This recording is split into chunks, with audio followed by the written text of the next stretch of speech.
Hello, dear friend, and welcome back to Timeless Wisdom. Have you ever found yourself sitting at your kitchen table, clutching a check or a bank notification sent by one of your children, feeling a wave of gratitude mixed with something harder to describe? Perhaps it's a subtle uneasiness, a faint sense of guilt, or simply a quiet stillness resting deep within your heart. You might reassure yourself, they're only trying to support me. What's the harm in that? Yet despite this, something inside begins to shift. The next time you consider making a small change, maybe planning a visit to an old friend, or finally purchasing that item you've been eyeing, you hesitate. A question quietly arises in your mind. Will they see me as careless with money, irresponsible, or worse, a burden? If these feelings sound familiar, please know you are not alone. This is a topic rarely discussed openly, but it deserves our attention.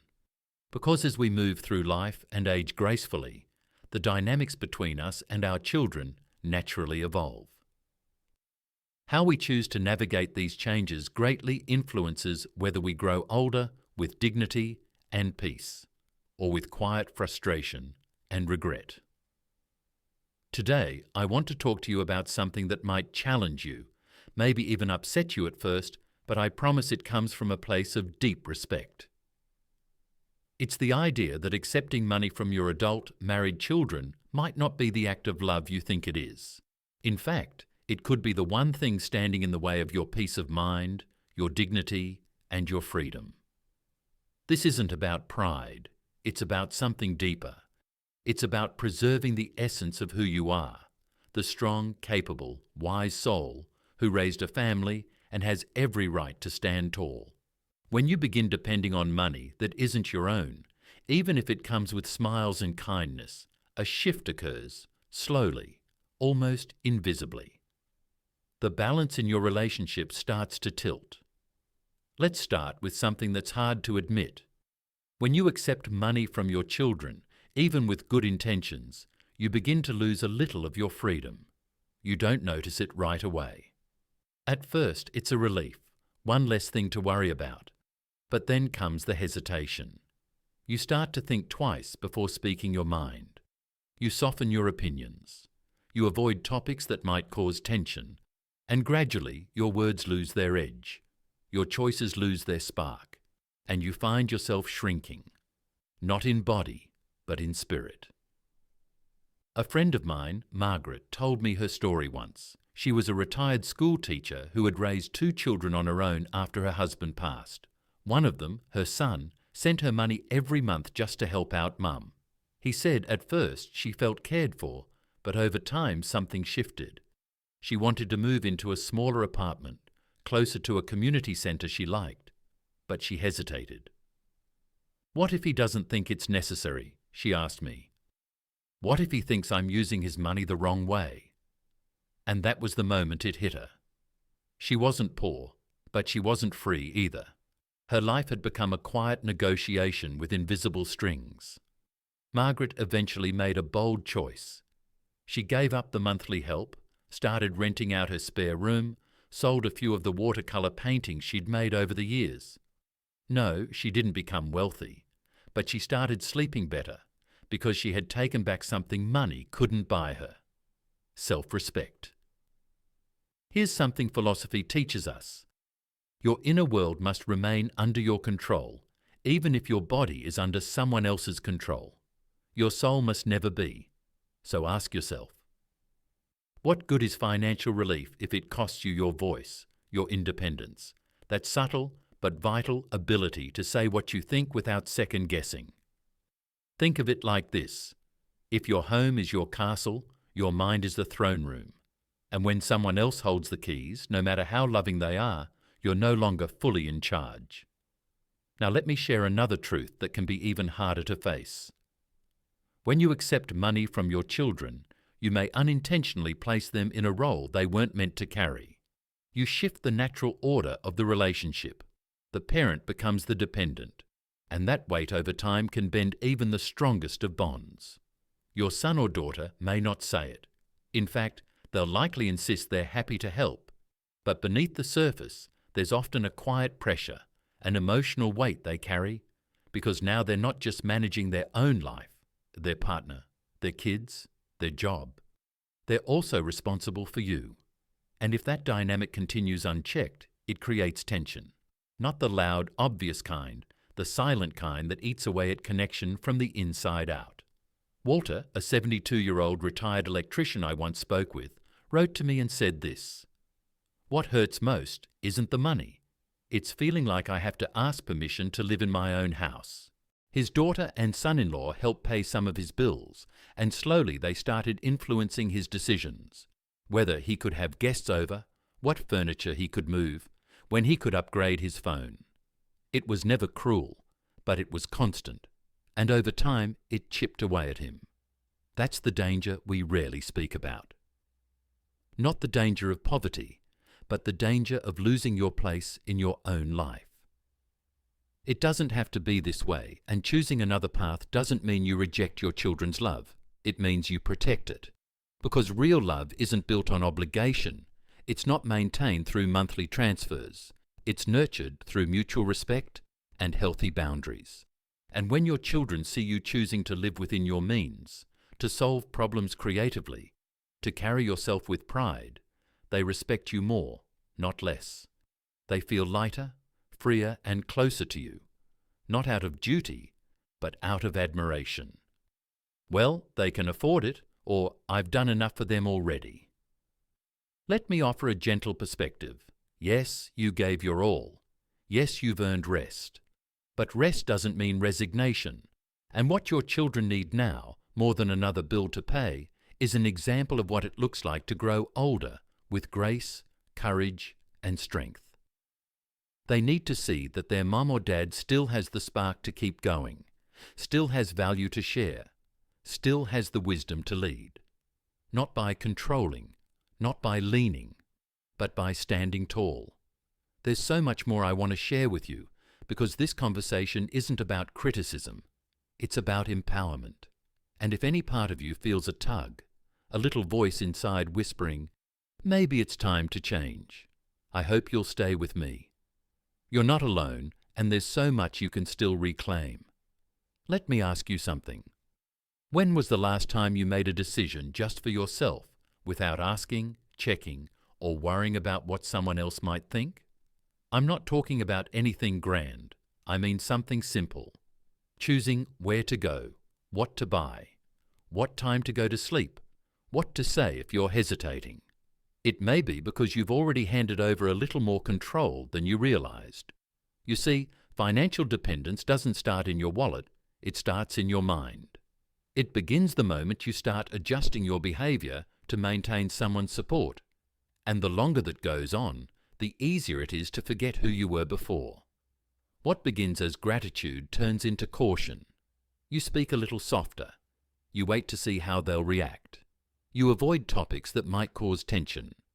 Maybe you don't comment on their spouse's decisions, or the way they speak to you, even when it bothers you.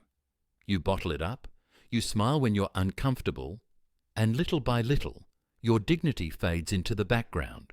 We're taught that we should never worry about what we can't control, but that also means we must take full responsibility for what we can. And you can take back your life, but to do that, you have to see where you've given parts of it away, and you have to stop letting fear, not love, be the reason you stay silent. Here's what happens when your voice becomes smaller. Your children might not notice at first, but over time they respond to it. They speak more, you speak less. They decide more, you decide less. And slowly you become someone who waits, someone who asks, someone who doesn't get consulted, only informed. Not because they don't love you, but because the dynamics have shifted and no one noticed when. And that's how relationships drift. Not with arguments, but with silence. A man named Walter once told me something that stuck with me. He said, I started to feel like a guest in my own life. That phrase, a guest, that's what it feels like when you no longer get to shape your days, when you're just there, waiting for the next visit, the next transfer, the next favour. And before long you forget that once upon a time you were the one others waited for. the one who led, decided, moved forward. But here's the truth. That part of you is still there. It hasn't gone anywhere. It's just been waiting for you. When your choices begin to revolve around someone else's money, even if it's family, your life starts to feel borrowed. And when your life feels borrowed, your confidence suffers. Your opinions feel smaller. Your presence feels like an intrusion. You might find yourself pulling back from conversations, avoiding requests, declining invitations, not because you don't want to participate, but because deep down, you don't feel like it's your place anymore. And that, my friend, is how respect erodes, not through anger, but through absence, through the absence of your full self. Now you might be thinking, but I still have a good relationship with my children. They say they don't mind helping, they want to. I believe you, and I believe they love you, but love, when mixed with obligation, changes shape. It starts to carry weight. It turns joy into duty, and over time it leads to something more painful than conflict. Resentment. It shows up in little ways. Shorter visits, delayed responses, that tension in the room when money comes up, the hesitance in their spouse's eyes when you mention needing help. And then one day you realize the hugs feel different, the calls feel scheduled. And though no one says it out loud, you feel it. You're no longer just loved, you're being managed. I say this not to shame you, but to remind you have the power to change it. And here's where it gets even more important. When your children are married, your place in their life changes. It has to.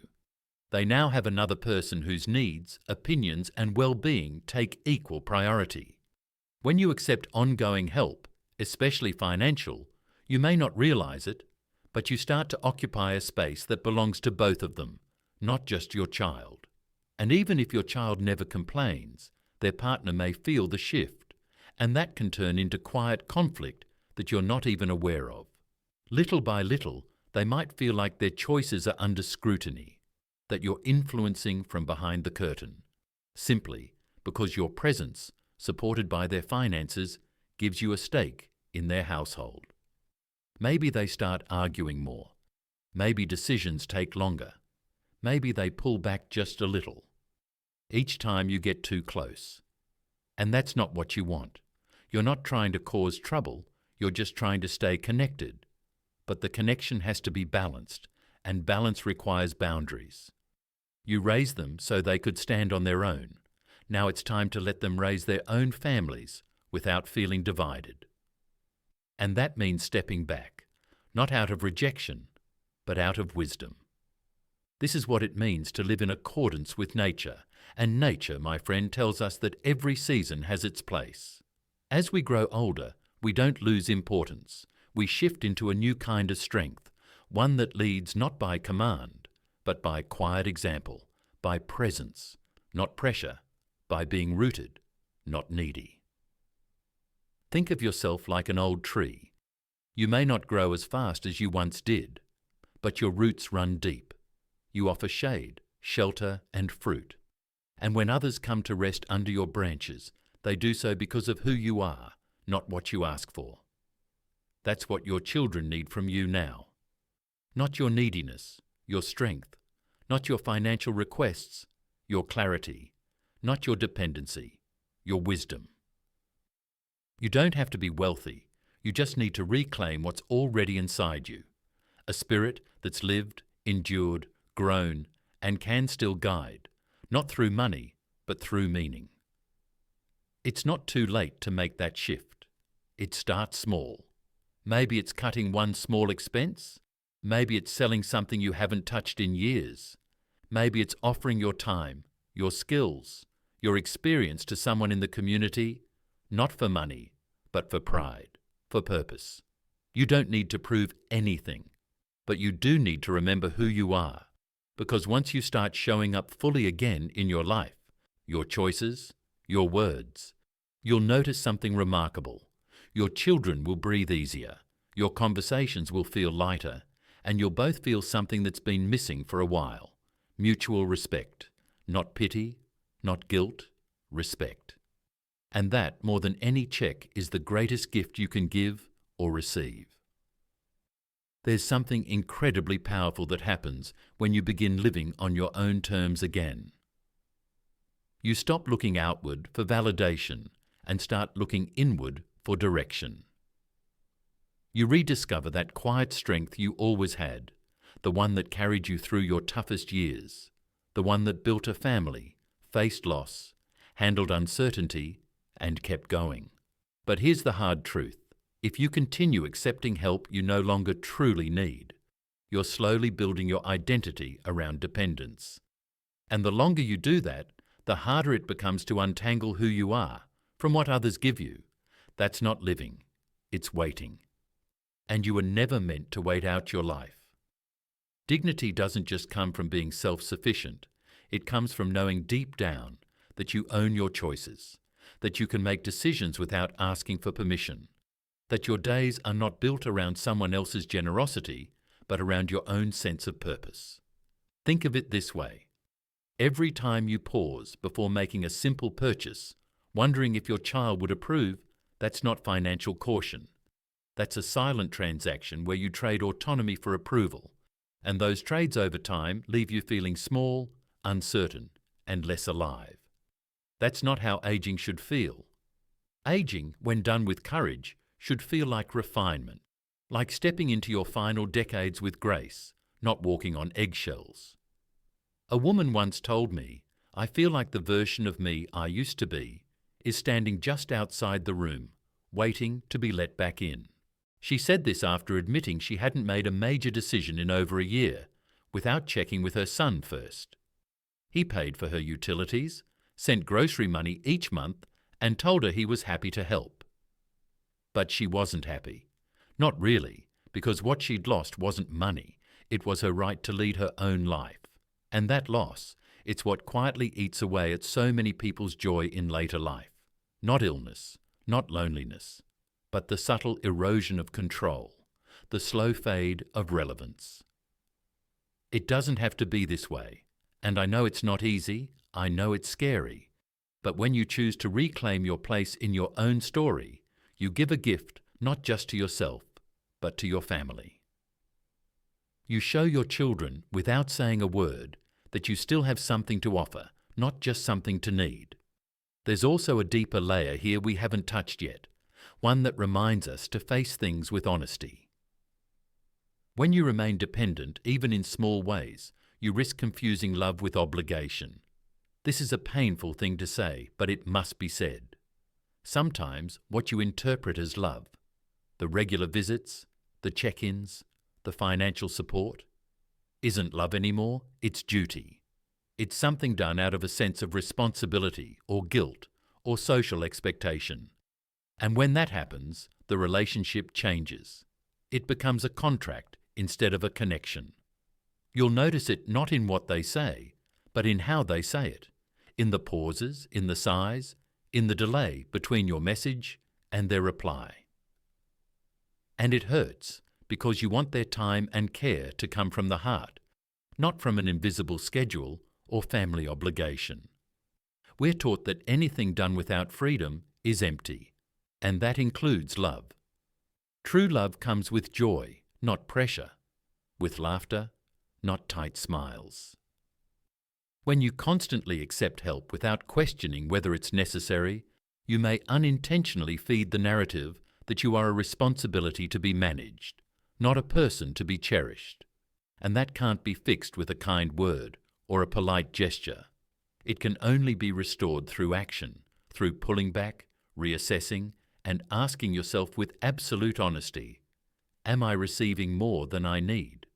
Am I staying small so I can keep receiving it? This might be one of the most dangerous misconceptions we carry into older age. The idea that because we've given so much, we're entitled to ongoing support. Yes, you sacrificed. Yes, you gave everything for your family. But the role of a parent doesn't end in return. It ends in example. And your most powerful example is how you choose to live now, with self-respect or with quiet expectation. Ask yourself this: if tomorrow your children stop giving, would your love for them change? If the answer is no, then ask the harder question: shouldn't their love for you be just as free? Because love, when it's real, doesn't need to be bought or proven, it simply is. And this leads us to one final truth, one that few want to admit, but that lives quietly in so many households. When you keep receiving, you keep taking up space that no longer belongs to you. You see, your children have entered a new stage in life. They are raising their own families, building their own homes, learning how to be parents, partners, and providers. And when you stay in a position of need, you unknowingly compete with that. Not because you mean to, but because the space you take, financial, emotional, even physical, is space they need to grow into their own role. When they feel like they're stuck between caring for you and showing up fully for their spouse or kids, something gives, and often it's the relationship, the warmth, the closeness. I've seen it too many times. The phone calls grow shorter, the visits less frequent, the conversations more formal, not because love has disappeared, but because the weight of the imbalance has taken its place. And so I say this with all the compassion I can offer. The most loving thing you can do right now is not to hold tighter, but to step back, not to ask for more, but to release what isn't truly necessary, not to wait for them to fill your life, but to begin filling it yourself. Because when you do that, you shift from being someone who needs to someone who leads, someone who reminds others that life, even at this stage, is still a place to grow, to give, and to glow.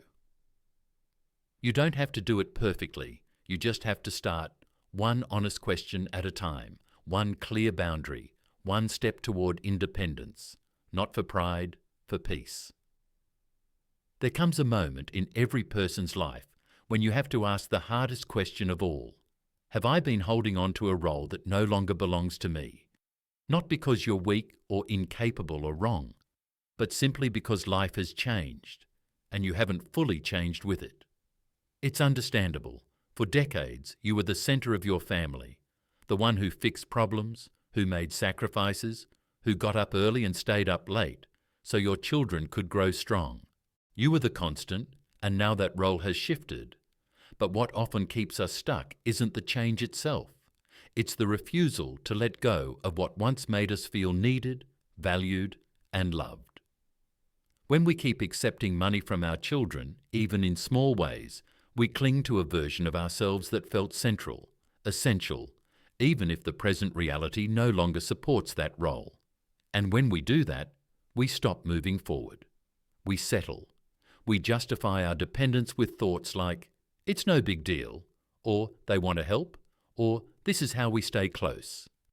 But those phrases repeated long enough become walls. They don't protect you, they trap you. And what they really hide is fear. Fear of being alone, fear of being forgotten, fear of becoming invisible. But here's the truth. You are not your fear. You are not what others give you. You are not the role you once held. You are what you choose to become today. And if today you decide to let go of that quiet chain of dependence, even if it's just one link at a time, then you are already walking the path back to dignity. Some people will say, "But I don't have a choice." And to that I say, are you sure? Or have you just stopped looking? Because choosing a simpler life, cutting expenses, making small but meaningful adjustments, that's still a choice. Offering your experience as a volunteer, selling a craft, renting out a room, trading skills for small income. Those are options, not glamorous, not grand, but they restore something priceless. Your control. This isn't about pretending you're fine when you're not. It's about being honest enough to say, "I want to stand on my own again, even if it's imperfect, even if it's modest, even if it takes time." Because standing, truly standing, isn't measured by how much you have, but by how much you refuse to surrender your spirit.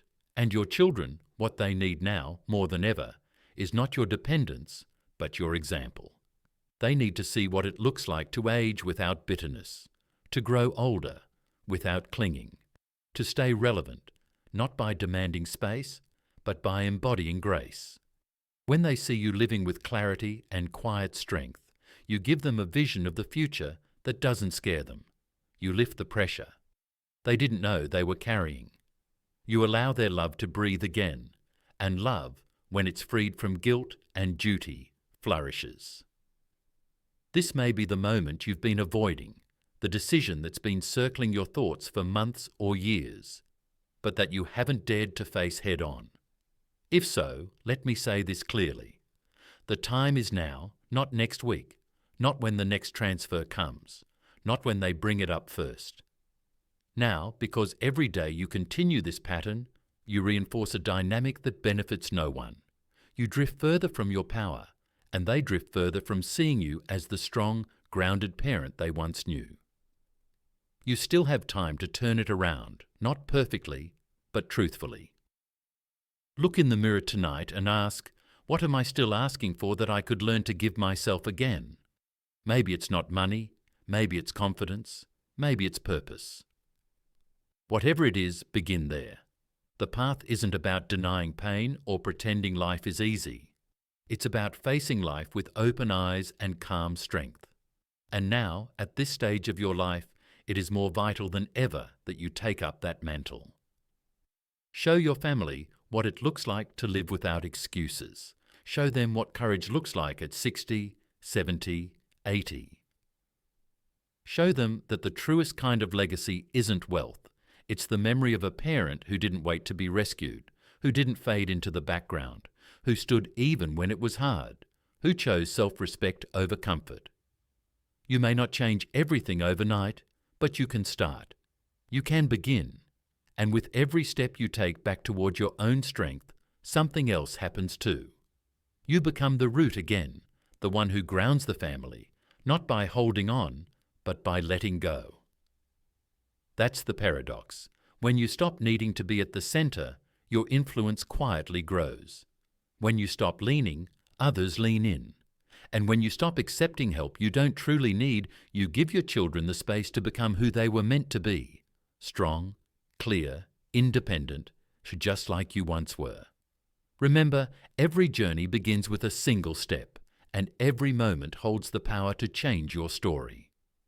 Here at Timeless Wisdom, we believe in the strength within you, waiting to be awakened, nurtured, and set free. So take that step today. Embrace your truth. Choose freedom. Because your best life is still ahead, and it starts right now. Thank you for being here. Thank you for choosing Timeless Wisdom.